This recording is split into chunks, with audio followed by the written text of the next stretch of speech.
Top of the morning to you. Good morning, my foot. It's bloody evening. What do you mean, good morning?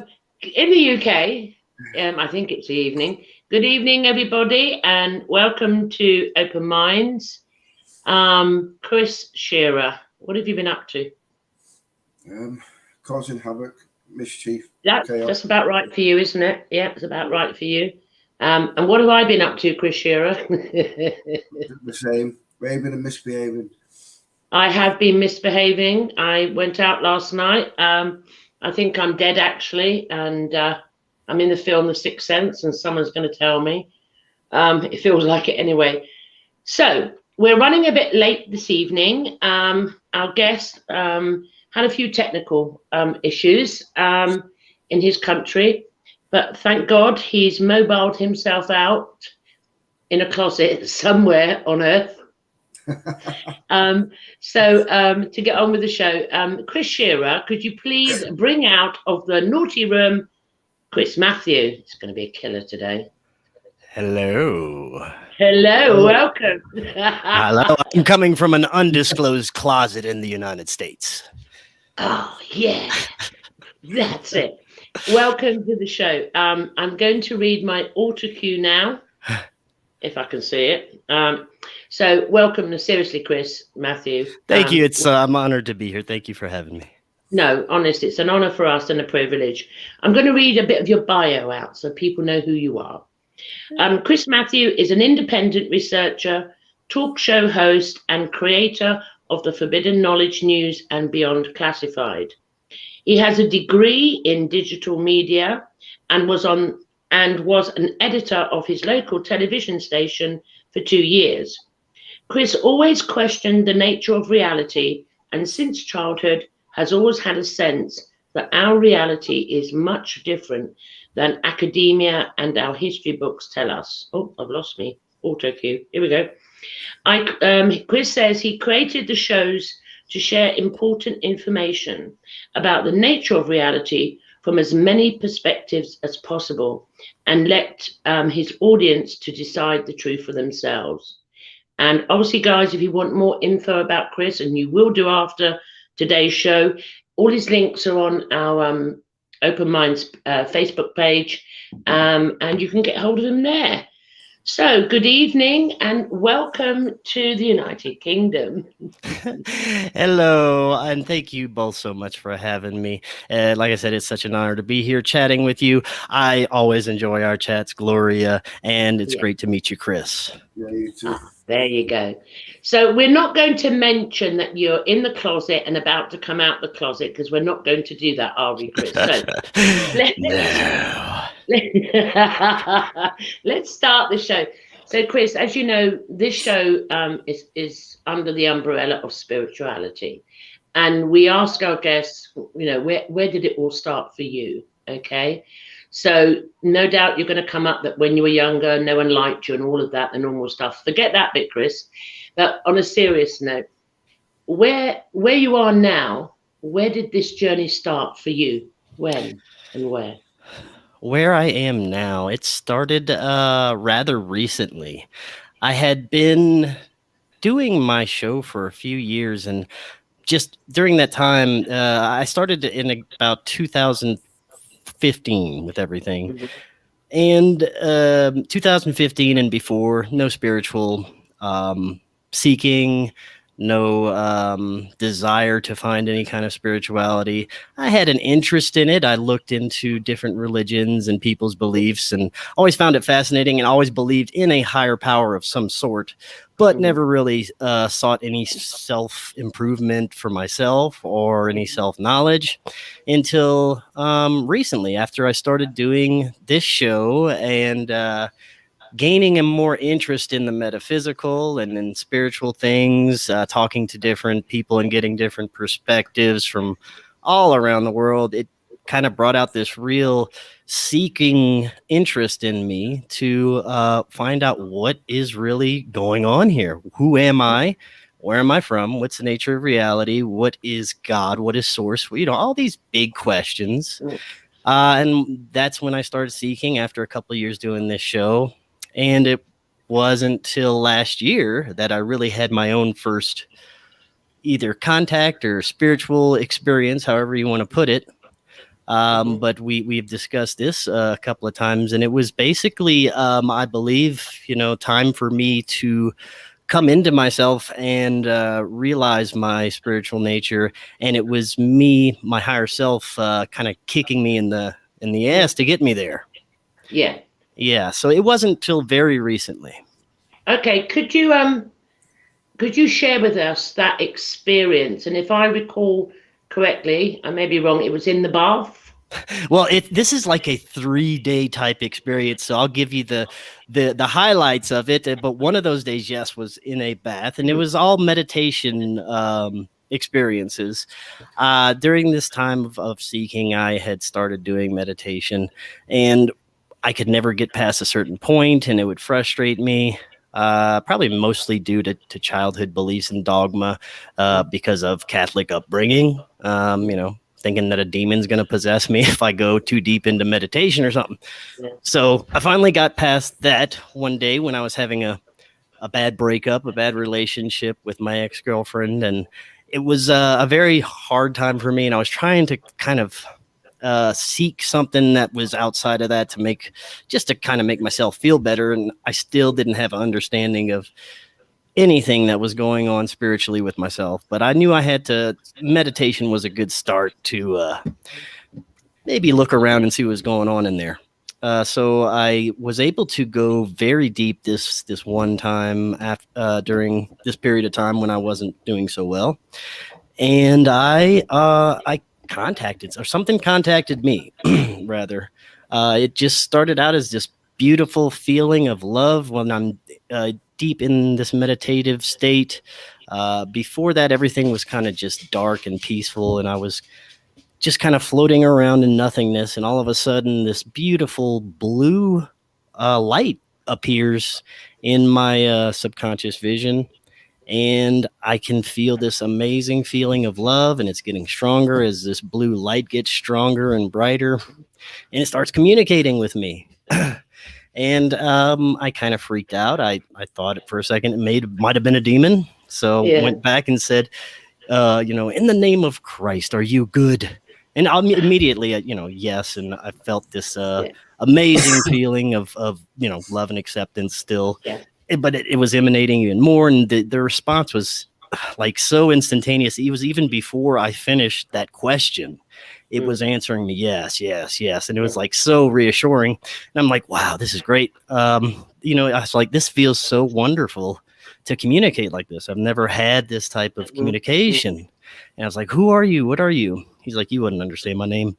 Just call me something you recognize from your childhood or something that you feel comfortable with. So like Laird popped into my head immediately. That was a cousin that I had growing up. And it was a unique name. So I guess it kind of popped out there for me. So then after that, I was still in communication with this for about 2 hours or so. And what happened was I kind of popped out of this meditative state and sat up in my bed, and I was looking around. I was like, oh no, I fucked up everything. It's gone. And excuse my language. And then it was immediately, I still felt that, that amazing feeling and everything surrounding it. And it still was communicating with me.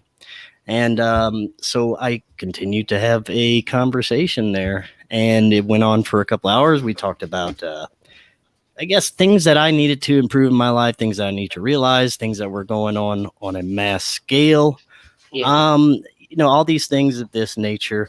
And it kind of floored me. I was, there's a couple of times during the conversation when I was brought to tears. Some of the things it was saying was so profound and so true to what not only was going on outside of myself, but within myself. And it just gave me like a lot of answers, but I still doubted the whole experience. I doubted it very much. And the next day I had to I wanted it to happen again. I want to recreate it. So I tried to do that meditation again, and it didn't work, and I got frustrated. So I started, contacting some of my good friends who have had contact experiences, trying to get a better understanding and perspective of what happened.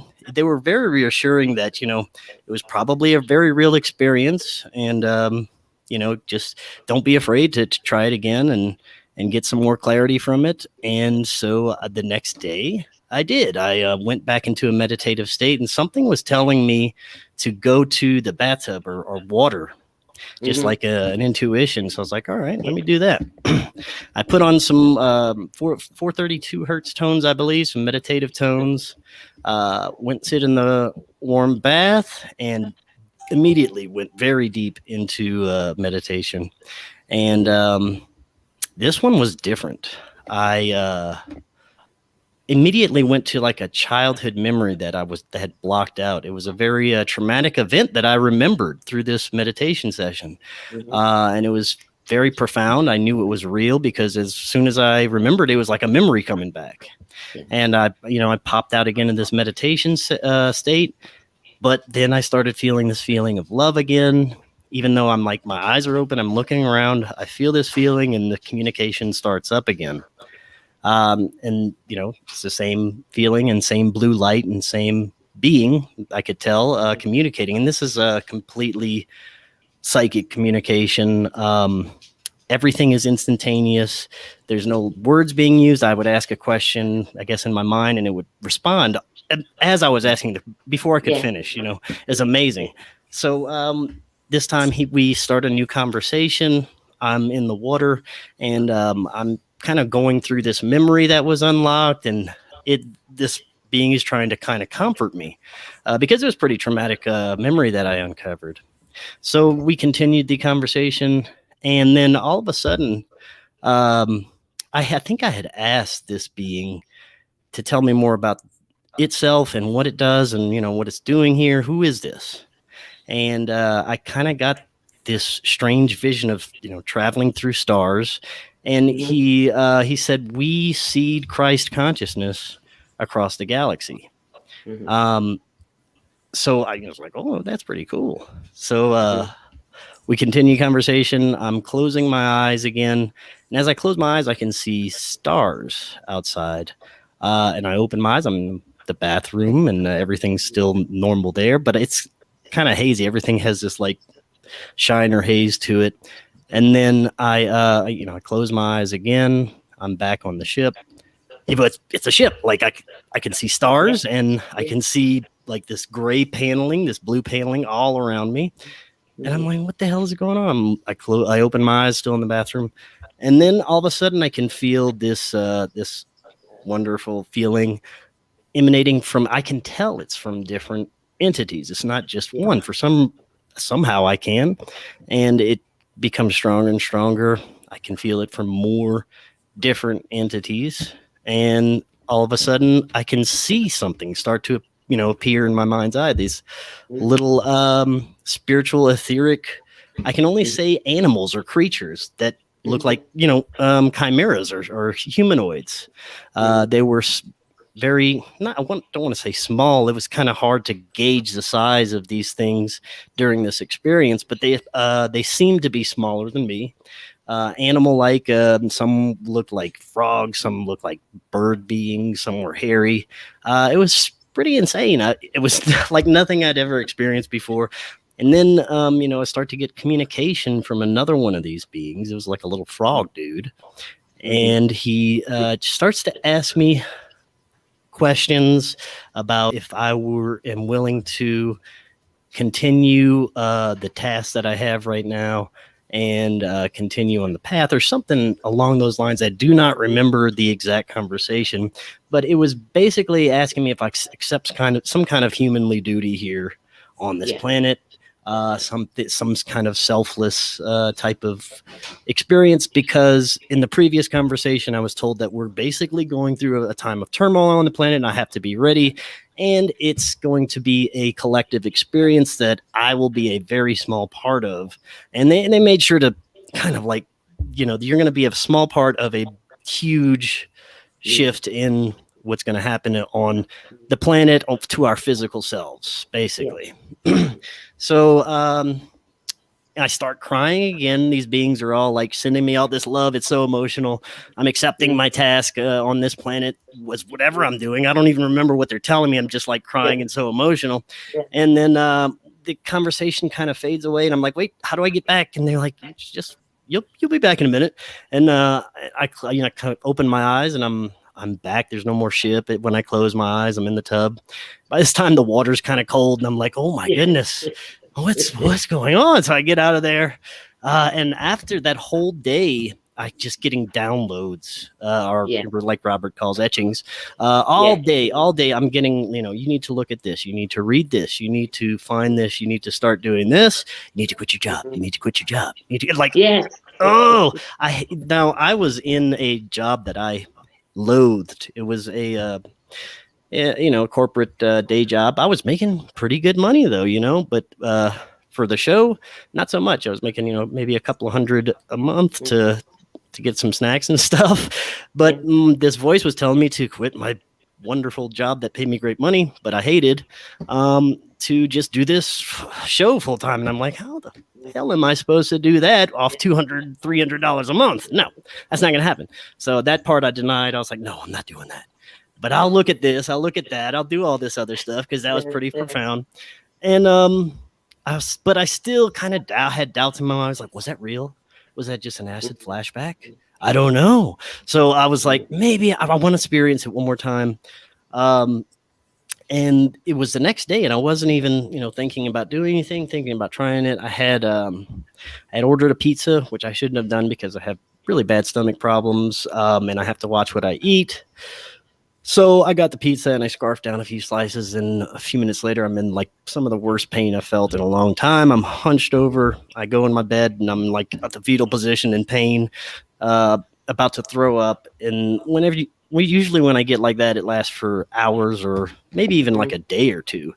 And I'm like, man, let me test this out. And I was kind of angry at myself for getting myself in this position. And I'm start yelling at these guys, whatever these entities are. And I'm like, hey guys, why don't you come here and heal me right now? And within like a couple of seconds, I start feeling this feeling of like amazing love. And this was my laird being. And he said, you can do that yourself. And he just kind of sounded like put off by the whole thing, but I'm still feeling this. I'm still feeling this amazing feeling. And like within seconds, the pain just dissipates. It goes away. And I'm like, okay, that's pretty profound because that's never happened before. And I was like, whether it was me or whatever, there's something to this. So that is when everything changed for me. Like I completely started, seeking this path and wanting to know more about this experience, what happened to me. You quit your job. Did you quit your job? Not at that point, but yes, I did. Now it was only a few months later after this experience, but I even was able to recreate the experience using psilocybin mushrooms. I was able to talk to different groups of beings or the same, and I'll get to kind of my understanding of the experience a little later, if you know what I mean. But my understanding has completely changed now as opposed to what it was at that time. Sorry to interject. Could I just go and put some lights on? I didn't realise it's don't know why. I'm in the UK with Chris Shearer, but he's got sunshine and I'm literally got no light at all. Yeah. Light show. Why not? And let there be light. And there was light, and Gloria shone upon the Zoom room. It's not Zoom, is it? It's StreamYard. Okay, sorry, Chris, for the interruption. I fade away. No worries. So you didn't quit the job then? It was a few months later. I'm doing my research. I'm trying to better myself, better my health, get myself into a better position financially, maybe so that I could quit my job. But it was every day. After that, those three experiences, something happened. Something opened up in myself, in my mind. I became more empathic, more intuitive. Things started to happen. Things started to manifest in a very rapid and unusual way. Like I would, kind of ask for something politely and do what I'm supposed to do during the day and night and maybe help a few people along the way. And boom, it would happen. Like, and if this kept happening, like even if I needed a few extra dollars for the day, it's like, I've lost you. You're muted. You're muted again. It's the energies, Chris Shearer. Yeah. You back? Yeah, that was weird. Anyway, Yeah. so all this stuff started happening. I was able to kind of notice that I was able to manifest some things that I wanted if I did it in a certain positive type of way. So let's go with this. I hate my job. I need to quit this thing. So I took out my life savings. My producer, co-host Corey, we were roommates at the time, in swampy Louisiana, which I did not approve of. I'd lived there my whole life, and I was not happy there. You're muted again. You're muted again. I don't know what's going on here. Hold on a second. It's the energies. Keep going. All right. So, yeah. So I did it. I took out my life savings. That's the dog. This is live, guys. Go on. Yeah. Okay. So I took out life savings, which was not much at all because I was a stupid spender. And, I had a few $1,000s I took out, and we went to beautiful Colorado in the mountains, where I always wanted to be out west somewhere in the mountains. It just kind of called to me. It felt right every time I traveled through there. I was like, man, I want to live there. And we did it. And oh man, the first few months were terrifying. We were struggling. The show was still not doing too good. We're making a little bit more, but I started busting my ass. I was doing shows 7 days a week at times, maybe 2 shows a day, just trying to get everything out there, get everything built up. And one day I look at our revenue and I'm like, we're going to be able to pay our rent this month. And the next month, I'm like, we're going to be able to buy food. And it's like, it kept getting better. And I'm like, oh my gosh, what is going on here? And it kind of just brings us to where I'm at. We built a studio out here. We've got now a few shows under our belt. We have a little podcast network, and things are, really doing good just because I listen to those little guys there. Those little guys. Those little guys. Chris Shearer, I've got a question, but I know a bit more about Chris Mathieu. I hate giving them their surnames. Chris, do you have any? Chris Shearer, do you have any questions on what this is terrible. Chris, the guest. Any questions what the guest has said so far? Chris to Chris. What's been your favourite moment, Chris, with all? Obviously, I know you've done the broadcasting and stuff. What's your highlight in that broadcasting? Because I know you went them on a journey of interviewing other people and things like that. There's so many. First of all, I never thought anybody. Excuse me. You better say Gloria Canning here. Of course, first off, Gloria. That's yes. Number one. But I never thought that people would even listen to the show to begin with. So it's amazing that I've been able to speak with the people I've been able to. You're muted. Muted. I think it's my laptop. I don't know what's going on. But anyway, it's been an amazing journey to be able to do any of it. And I think some of the highlights were maybe traveling to some of the conferences and meeting some amazing people in person and sitting down and talking to them and interview them. Brian Forrester, Jordan Maxwell, so many more that I'm drawing up. Johnny Enoch. Just some amazing people that influenced me to be where I'm at, and been able to then in turn sit down and have a chat with them and have a good time with them somewhere. That was one of the highlights. And the biggest thing for me is helping out other people to come into what they want to do and maybe realize some things are true that they thought weren't, or get them some new perspectives on what's going on. If I can do that, that's the biggest thing for me, is to be able to make an impact on someone else and help them. Okay. Are you going to go again? Go. Yeah, I'm going to go again. Do you still have the meditation? Do you still go into meditations, Chris, and have that contact now more than well, here's the thing. I don't have the contact unless I actually want to seek it. I had like a conversation with these guys one of the last times. I said, you really don't need to do this unless you really need to do this. They're like, we're always here. And I can go over the understanding, if you'd like, of what that whole experience was that I gained. Yeah. It's a different. I thought it was aliens at first. Honestly, I thought I was communicating with ET or angels or something like that. It could be angels. I don't know, and it still could be ET. I'm not 100% sure, and I'm not going to say that I know for 100% what it is, but I think I do. It's a better understanding. I think that it was possibly just either me, my higher self, or my future self, and my spirit guides, or aliens, or none of the above. I don't know, but I'm leaning towards my higher self and spirit guides at this moment in time, at least. And I think that they're the ones that I'm the ones that kicked myself in the ass to do this. Yeah. If we go on that, the messages they gave you, you said they kicked your ass into gear. So do you think if we come from the Homo sapiens sapien perspective reality, did Laird come to assist you? Is it to assist you on your human experience?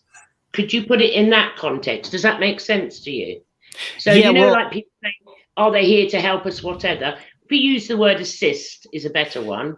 Well, I think what really happened was I was miserable with the way I was turning out and my life was going. And I knew that, and something had to happen. It manifests, and I think it manifests for everybody in a certain way. If you're headed down the wrong path, they're going to start talking to you or coming into your life in a way that you can understand. And since I was seeking something spiritual or extraterrestrial, that's what I could understand at the moment as a profound spiritual experience. And that's the way I came at me or whatever. And it was because it was time. It was time for me to jump up and do something. It was time for me to stop being miserable and wanting to do something and actually do it. And I think that's how that happened. It was me saying, get your ass up and do it. Do it. Stop complaining. I want. Go and do it. I mean, I've heard many cases of others that have gone through the same thing. The whole life has changed. In my case, on the last experience over a year and a half ago, I come up with you need to go live by yourself. Get rid of the kids. Sorry. They're old enough, so you can't phone child protection. And I knew everything shifted. And I said, that's it, I'm going. Find your own place. And so I know when a profound thing comes. I mean, in your case, you gave up your job, you moved, you just trusted what you got. And look how it's turned out now. I mean, that's a message to anyone, when this kicks off and starts, which it will do with every human being at some point, is trust and go with the flow. And is it not about, would you say, you had to become fearless to do this? Fearless. Oh, that is the biggest. Fear was the biggest inhibitor for me. And I think a lot of people, especially right now with what's going on, but fear was the driving factor for my life, for me to not do anything, for me to be in the position. It wasn't until I started losing fear and understanding that fear is what is keeping me down. And that's when I started to be successful, because that is the killer. And I don't even think we need that at all. I don't think we need fear at all. I think we don't need like it. And when you realize, it's when you realize you don't need it, it's gone because you don't need it. And but that's a massive. How did your friends and family around you? I mean, come on, this is like, I'm moving. I'm giving up my, really well-paid job. I've got everything I need. I'm giving up all of it, and I'm going off to another town with nothing, no food, no nothing. How did your family and friends? This is interesting because, I started doing this show while I had a good, well-paying job, and my family. You're muted. Come again. You can hear me. All right. Yeah, I can hear you now. Yeah. Okay, I think I know what it is. My foot is touching a wire, and it's a no wire. Okay, so anyway. Still, please. Yes. My friends and family thought this whole thing was just a fun hobby that I was doing because I was, I had a pretty successful job and I was fine. So whenever I said that, I couldn't take my job anymore, I'm leaving, they just thought I was absolutely insane. And they were like, good luck, you'll be back. We'll see you soon. And I did struggle for a bit. So I was like proving them right for a while, and it was frustrating. I was like, yeah, well, yeah, right. I might have to go back. But eventually I just trusted and lost all that fear in that and didn't care what they thought. I was like, I don't give a crap what you think. I'm doing this. And then all of a sudden, like, around that same time that I was making that move, 2020, oogity boogity happened, the oogity boogity bug. So whenever that happened, and all the stuff kind of following, my family's pretty conservative about politics and all this stuff, and they were like Trump supporters, so they started paying attention to some of the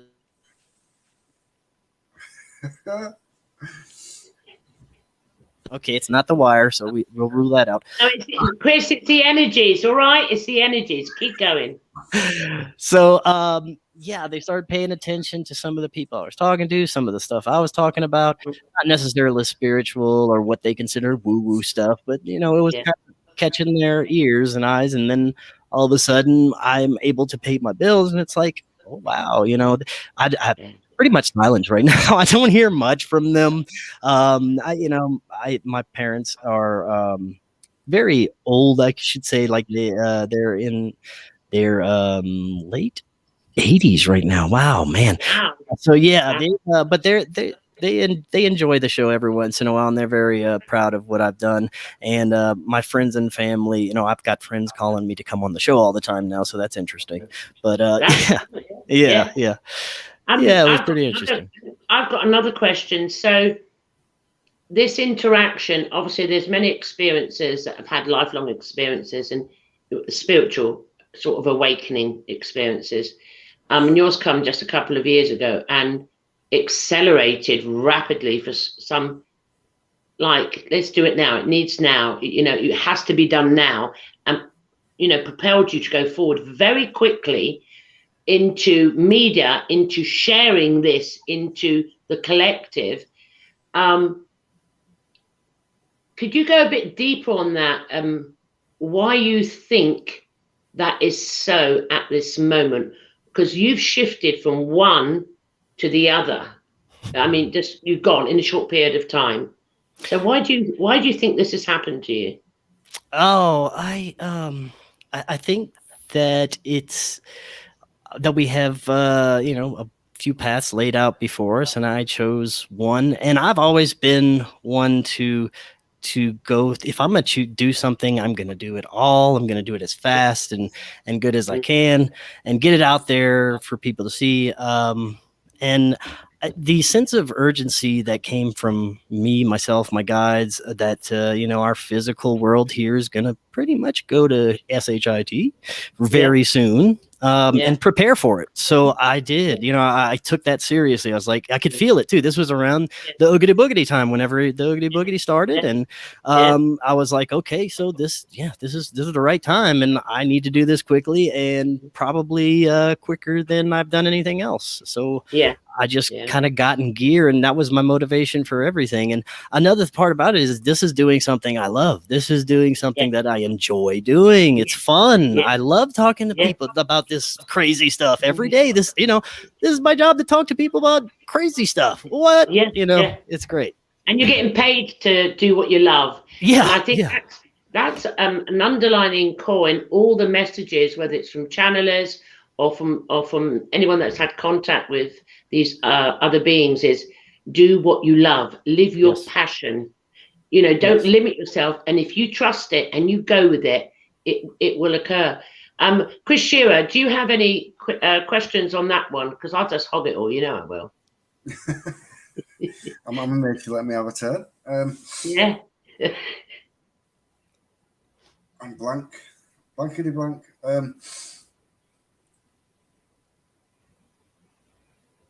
Obviously, I'm full of cold today, Chris, to be honest with you, so that's probably why I'm blank, to be fair. But he's not well. I'm not myself. Don't worry. I'd say mentally as well, but I've never been that.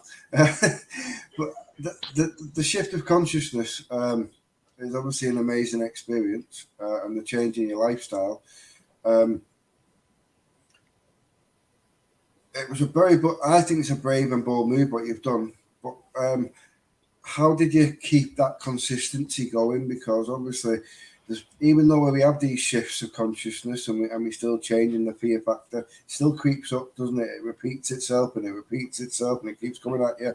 So how did you manage to hold that back and keep on the straight and narrow, if you like, or the pathway that you made your decision on? Oh, I still have bad days and thoughts of fears all the time. I think it's very hard to just completely get rid of that completely out of your life. But what I do is I just being Gloria actually talked about this. If you realize that this is just temporary, you're here in this little meat sack, but you're a spiritual entity and you can't die. You're always going to be here. You're perpetual. You're going to live forever. And no matter what form you choose to manifest in, that there's really nothing to worry about. No one can really hurt you. And as I also believe that there are either us or entities like us or angels or spirit guides, whatever, that have our back if we're doing the right thing. And then that ultimately this is just an experience for us to realize things and learn and grow for the next experience. So there's nothing really to fear ultimately. And I think ultimate fear is what drives, like the fear of death is what drives a lot of people in their entire lives. So if you can kind of get rid of that ultimate big fear of death and what's going to happen when I die, is there going to be nothing? I think once that's gone, those other little fears that come, will I be able to pay my bills? What's going to go on with the weather? Am I going to get a flat tire? All those just don't really matter as much anymore, Yeah. That's a good question. Any more, Chris Shearer? Stop prompting me to ask questions. I know, I'm doing it on purpose to wake you up. He's ill. He is ill. I'm being awful to Chris Shearer today because I'm not going to swear on the show. He was not nice to me. He cracks too many jokes at me, so I'm not having it. It's payback. So where you are now, Chris, at this stage, and I know you're in partnership with Corey and all the beautiful podcasts you're putting out there. I don't like to use the word mission. I don't find another word. We need Robert to come in and find another word. But do you feel? Obviously, the first push was you needed to move, you needed to go, then you need to give up the job. So you did all of that, and now you've got a platform, and you're doing what you love. You're exactly where you should be. What do you think the next? I don't want to say mission because it's like you're some Superman or something. And you know what I mean? I don't think you're Superman at all. But do you understand what I'm saying? The next push, where you must have some awareness of something. And would you relate that to, you brought it up earlier on, and I'd like to pull you back on that. Would you break it up to what we've been hearing about this Christ consciousness? Now, not Christ the man, Jesus, religion, not that, okay? Would you relate it to that this is the source pushing you? And then if you could, because I'm not going to be evil to you, I'm going to be nasty evil. Could you give me a definition of Christ consciousness from your truth? Sure. For the definition for me of Christ consciousness is a state of being, a state of mind of love towards not only yourself, but everything, love from the source, being able to experience, not necessarily unconditional love, but yeah, in a way, unconditional love for everything. You can get mad, you can not like things, but ultimately you're part of everything and everything's a part of you and you're a part of source. So knowledge of that, I guess, and implementing that and putting that forward in your life is Christ consciousness, I believe. That's my definition, at least. It's not a person, not a dude, the dude could have had Christ consciousness. Yeah, the dude, but I don't think that's what that means anyway. And what was the other question? I've totally lost it. Are you telling me I got you the best interviewer? You got me. I got Chris Mathieu. Yes. The other one was what's now in the context of what you've discussed, how these experiences shifted you forward and forward to where you are. What's your next shift? What's your next mission? What's going on now in your reality? Well, There is a sense of urgency that I can't ignore, just about this physical existence that we're in, that everybody's experiencing. Of course, I wake up every day and I can immediately feel a million other people's anxiety and feelings, and it's like, oh, I gotta get a cup of coffee and get ready for this. So, you know, I get up and I shake it off and I start doing my work, and it's knowing what I'm gonna do later the day, the show. It gets me to that point and gets me, you know, going and back into my state of mind where I need to be. But I think that ultimately it's bringing people knowledge and letting people, you know, like in my bio that you read, decide what they want to do with it for themselves. I think it's kind of like a messenger type thing. I need to just keep bringing the messages and dig deeper, get more messages, and expand to as many people's ears as possible, because we may not have these mediums for much longer, unfortunately. You know, the state of our physical existence right now is in turmoil, and we may be running out of time to get these messages out. I think that's also part of the urgency. That resonates with me. I like Robert's, I'm going to plagiarize Robert. I'll give him ownership. The spiritualization of matter, he says, the spiritualization of matter, and I'm going to try and explain it from my perspective, is this consciousness or Christ consciousness, whatever each individual being calls it, as it becomes more aware of itself, then we physicalize it. So we are spiritualizing the physical body. Does that make sense? So basically, we are able to do more than what we thought we could, and maybe do what the man Jesus did. Who knows if he did it or not? I wasn't there. It's just what I've been told. However, but you've already touched upon that as you expanded your consciousness and trusted it and become fearless, then you could then implement the law of attraction via consciousness from the juxtaposition, not the Homo sapiens sapien. And it manifested, mirrored back again and again and again. So would you see that as a feasible? And no one knows exactly what's going to happen, but for my truth is, it is the spiritualization of the physical body, and that will then manifest itself, then change the reality. It has to go. It can't stay. Does that make sense to you, Chris? It does, and unfortunately, I think that, say, our ancient past, that used to be a natural thing for us. We didn't, you know, have to awaken that part of ourselves. It was just there, and it's unfortunate that's it's been killed and suppressed, and most people have no knowledge of it at all, and most people don't even want to find out about it. So, I think that it's unfortunate that we should naturally have these abilities and this Christ consciousness and this awareness of who we are, and being able to manifest it through our physical bodies. There's lots of cultures and people that figured a lot of this stuff out, and they implemented it through their daily lives. But our modern societies here in the US and UK, most of the people don't even take a second glance at this stuff, and that's where we're at as a society. I mean, I do resonate with that. I mean, I've studied ancient civilizations for, hundreds of years, obviously, at my age. However, my small awareness of that allowed me to understand this more now. So I agree. Human beings have been, my truth is, have been brainwashed, or psyops or whatever, to forget who they truly are. We're all divine beings having no one's better than the other, having a human experience. And I think that these times now is like one mad bloody rush. Every time you talk to someone, to get them, wake up, know who you are. But it's really, there's no time to go through spiritual training or anything like that. It's like, it's so rapid now to deconstruct all these beliefs. When you look at history, to recognize if they said this is true, it wasn't true, or it's mirrored. Yeah. And for me, moving to the next question, would you then say, like we, all of us here now in this conversation, we're fractalizing reality, because we're having the conversation. So you've got a fractal going out of what is old will go, and the coming into the now, the one, the new. Does that make sense to you?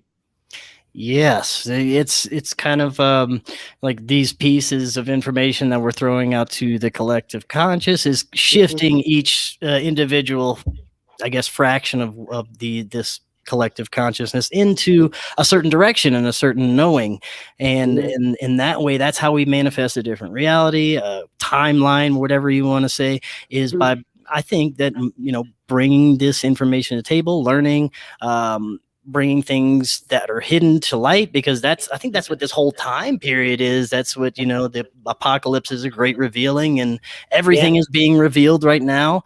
And like I said, there are messengers during this time. You're one, I'm one, Chris is one. We're messengers of the apocalypse, basically, bringing these truths to people. I always say, and it's only recently it's come into my language, because I became aware of it. And it was a couple of days ago, some experiences going on. And I said, what is going on? And then first of all, I heard Armageddon. And then it says, no, not physical. It's not. It's not biblical. And then I heard apocalypse. And then another. And I thought, so it really is a spiritual apocalypse.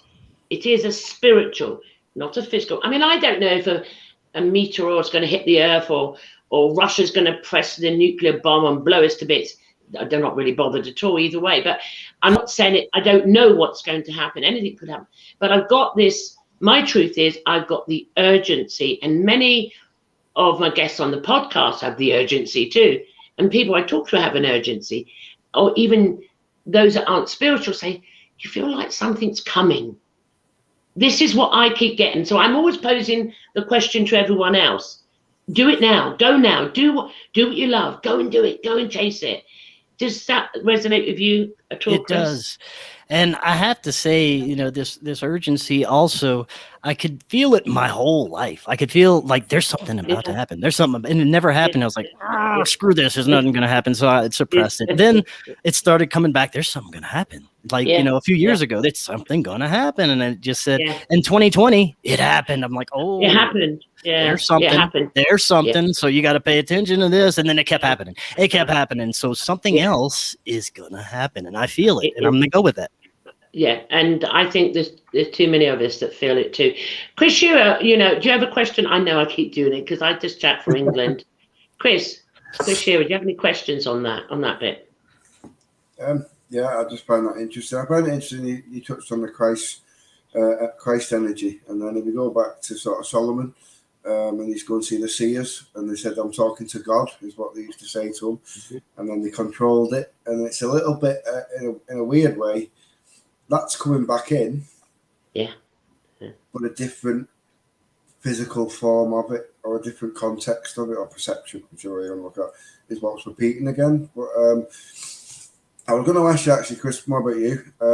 So what other experiences, outwardly experiences, have you had since you opened your awareness and went, okay, what's this weird stuff about?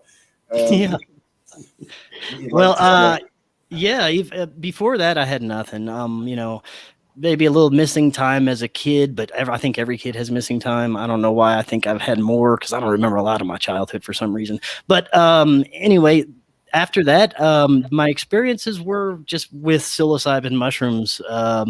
I had always, had experiences with mushrooms before. I find they're great for spiritual. They're like my psychiatrist, really. So they were great for that. I would use them to sort things out, and then they were great for that. But then I discovered after my experience that not only were they great for that, but they would they were great for calling on some of these people or guides or whatever they were. And it was different kind of types of entities every time, but they would all send me these great feelings of love and, talk to me about myself and great introspective things and, reassure me that I'd be on the right path or tell me that I'm on the right path or, kind of show me scary oogity boogity things if I was on the wrong path, just these, the things to get me keep me on the right track. And this was like maybe, once every couple of months, I'd take a free mushrooms and have this experience and get what I needed out of it. And I haven't done it for maybe about 5 or 6 months almost. But, I'm not opposed to doing it again if I feel like it, but it's not like an every day or every week or every month thing. It's just every once in a while. If I would like to speak with them or have a profound experience like that, that's what I would do. But other than that, I have not, seen any spirits or ghosts, or I've only seen one UFO, and it was right before that experience. It was like 3 flames in a triangular formation heading going straight up in the sky. This was right before my first contact experience, and it's like, oh, that's interesting. And I was standing with somebody that was talking to me that didn't see any of it, and I'm looking at the whole thing like, oh, and he's just talking to me, not even caring. And all of a sudden it just went shoop and disappeared, and I'm like, oh, well, that was interesting. But I checked it off as an interesting thing, but I didn't know what it was. So that's about it. That is a common phenomena when someone, well, I say it is common, when someone sees a UFO of some description like that, and they just brush it off, and they don't realize that they're supposed to see it. There's contact. That's a contact. After that contact, then you connect with the beings. After, it's very, very common. Not everyone, but it's a very common. Because I always say in the groups that I run, keep an eye on the sky. Just keep an eye. Keep looking out. Once you have a knowing. All right, it could be a plane, but however, you got that excitement. That's it. You're done. You're there. Just open up and allow. It's going to happen. So interesting that you saw the UFO. Then you had the experience. So that's Chris Shearer, have you ever seen a UFO? Chris Shearer, have you seen a UFO? I've seen a being. I know you've seen beings. Have you seen a UFO yet? Well, I don't know if there's a shooting star or a UFO. I'm not really sure at the minute. Well, there you go. The reason I ask is because you see how when we say it, oh, well, I don't know, that is our limited beingness. We really don't believe our own eyes. We believe what we're told we're seeing, if that makes sense. So I suppose with you now, Chris Mathieu, you don't believe what you're seeing. You believe what you're seeing. You interpret what you're seeing, and you don't believe what other people tell you should be seeing, because that's an illusion. Correct. So I want to conclude the show on this great illusion that we're all in, that for some doesn't seem to be seen as an illusion. What's your best interpretation that when you see something, the illusion, how it's manipulated, how is it built into the matrix, how we perceive things and how we free ourselves? No pressure. Well, I think that this has been a long project to get us to be able to perceive things the way we do. And it is like a matrix. But it's reinforced with our education system, with our food, with our water, with our environment, and with what we're taught as children. We grow up in the matrix. We're in it. And we're taught to see things a certain way. And if we don't see things that way, we're crazy. We're psychopaths. We get on medicine. We get put on, ADD meds as a kid because we see things the way they really are. And they're shutting the kids down because of that. Yeah. If we just embraced that childhood closeness to source and the universe and being able to experience things for the way they are, we wouldn't be in the matrix anymore. If we could have a society where we taught our children to be open to it from the beginning and don't shut it down, talk to that, whoever you're talking, embrace what you're seeing. You're not crazy. This is the way things are. And, I think that we could build a better society that way if we just embraced it from the earliest ages. But everybody's been shut down from the earliest ages, and it takes, for most people, years to even come to any type of greater understanding of what's beyond there. Okay, that's a really cool answer. I've got a question you're going to hate, but never mind. But, I've got to do it to you. I know you're going to pay me back at some point. Oh, yeah. This spiritual apocalypse, okay? Everyone, people are in fear to talk about this because it's the word apocalypse. Apocalypse is not a negative word. It's how you perceive it to be. Okay, it's your perception. So because the word apocalypse is in the Bible, people perceive it as a negative word. Apocalypse means change, anew, out with the old, in with the new. And on the premise that we can't die, we're spiritual beings, yeah, we just go on in whatever. Can you give us a bit more on what you think this apocalypse is going to be, Chris, Matthew? Well, I think that we're in like some very beginning stages. I think this is going to be a long process of revealing, basically, of revealing of all truths, people, who they are, where we come from, what's really going on behind the scenes, what we need to do as a society. And I think it could lead to a better age of existence for people. But that's what it is. It's this period of awareness and awakening, and people realizing that we're spiritual beings and coming into a different age and maybe getting some of these abilities back. But there's going to be a process where we have to fight the system that's keeping us in this thing. You know, we have to break out of it, and that's going to be tough because they want us in it. That's like their whole thing. If they don't have that, they're gone. There's no use for them on this planet, really, because that's all they live for, is to keep us in this bubble. So they're fighting, and we're fighting to get out, and they're fighting to keep us in, and that's where we're at right now. It's a spiritual battle, basically, and that's the apocalypse to me. There you go. I thank you for that. But as you know, for me, I will say we've already done it. I've seen it as we've already done it, and I'm like deja vuing it again. You know, for some unknown reason, more likely to be annoyed by the two Chris's. I think that's what it is. I've come back just to get pissed off a bit more. If you got another question, Chris Shearer, before we close. No. I love putting. I'm going to touch on something. It entered me and it's gone.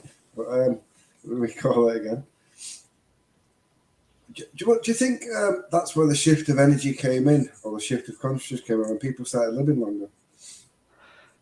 When people started living longer? When the age of people passing, the age bracket went up. Do you think that was a start of a shift in?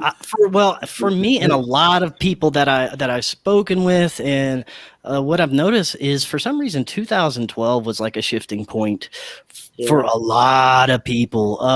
I can't tell you why. It may have to do with this Mayan prophecy, whatever is going on, shift in energy, place in space we're going, who knows? But me and thousands of other people said, yeah, in 2012 something happened. I started to click into something, and that's for me when I think a lot of it happened. I don't know why. I mean, I don't know why either. I mean, I don't think anyone knows why, but I know 2012 was my year, because that's when my art went from like really boring, well, not boring, but, you know, countryside paintings and portrait paintings of colleagues. I started off doing sacred geometry and was having vision after vision of the planets and the astrophysics. It was 2012. I had no idea what was going on. And I think what I see now, individually, many of us in 2012, no matter what it was, you don't have to be an experiencer, you could be a medium, you could be anything. Something shifted in all of humanity, but it was on an individual shift initially, the singularity. I think what we're seeing now is a collective, and that's, you know, I'm putting out there, it's a collective. We do it. We have done it. It's going to be good. We just got to, you know, and my giving birth analogy, we're going through the pains of giving birth. We're in the birth canal now. Don't resist. Don't resist. Don't push back. Just allow it. A new life will come. Trying to end on a positive note. Chris Mathieu, thank you so much indeed. Thank you very much. It's been wonderful. I hope I found some really awkward questions for you. On purpose. And I thank you for not flipping the show to turn it into the Forbidden Knowledge News. Oh, we don't have time for that. Damn. All right. No. You're going to go back in the closet. All righty. I'm going to start rumors later. Quick, just let the people know where they can get hold of you, your podcast, your network, and blah, blah, blah, blah. Okay. Before, I just want to thank you, Gloria. Thank you, Chris, again for having me on. This was a blast, and I'd love to do it again in the future sometime. You will. So yes, you can find all of not only my podcast, but Gloria's new show, Inception, Raised by Giants, Day Zero, at forbiddenknowledge.news, which is now the Forbidden Knowledge Network. Go check that out. That's all. We're still kind of building the site up a little bit, improving it day by day, but you can access all the podcasts there in one place. And, all podcast platforms. If you want premium content, the stuff that you can't hear on YouTube or even the podcast platforms, go to Rockfin. That's ROKFIN, and search for Beyond Classified on Rockfin and subscribe there. That's all our premium content. And we're still barely on YouTube. We post a little preview here and there, and all the shows that are nice and friendly for YouTube because they're Nazis over there. So, and Odysee. We're on Odysee as well. So that's where you can find us. To the audience, one of the podcasts that Chris does with Corey is, I think it's Day Zero. Now, this is not suitable for children, but I've listened to a few, and sometimes going, oh, fuck, because my religious beliefs or culture is coming in. But let me tell you something. I had a realization listening, and it's so much fun. It really is. These guys on Day Zero, they are saying publicly what we would love to say, and we're too scared. We live in fear. Yes, it needs to be on a certain platform, so protect from children and things. Yes, it is. But I recommend, if you want to start to awaken and start deconstructing all your belief systems and what you think is right and what you think is wrong, go and watch one of those, trust me, because the first one I was like, no, but then when I got to the second one, I was more open. And bring your thick skin with you, your thick meat suit. You have to be thick skinned. But then I was realizing it was 3, 4, 5 of you just telling your truth from your perspective, and you were trying to work through that truth. And in fact, I would say, you may not see it now, but Day Zero is therapeutic because you're working on your shit. And I've had to work on my stuff listening into that, because my God, it really is. But I laugh as well, which means you're saying what I want to say and I'm too scared to say. I think you're right. We start off the show pissed off and ready to rant, and then by the end we're having a blast and fun time. So yeah, absolutely. And what that shows is you're showing, don't take life too seriously. We can have a whinge and a moan. Don't fear it, and don't take life too seriously, because it's a cosmic joke for me anyway. Yes, it is. Yes, it is. Right. On that note, thank you. Thank you everyone for watching us, or who will be watching us on Rewind. Now, next Sunday at 6 p.m, we have a very beautiful, beautiful lady. I have lots of conversation with her. She's so crazy like me. I mustn't say that. She's a wonderful guest. April, I'm going to say her surname incorrectly. Watch me.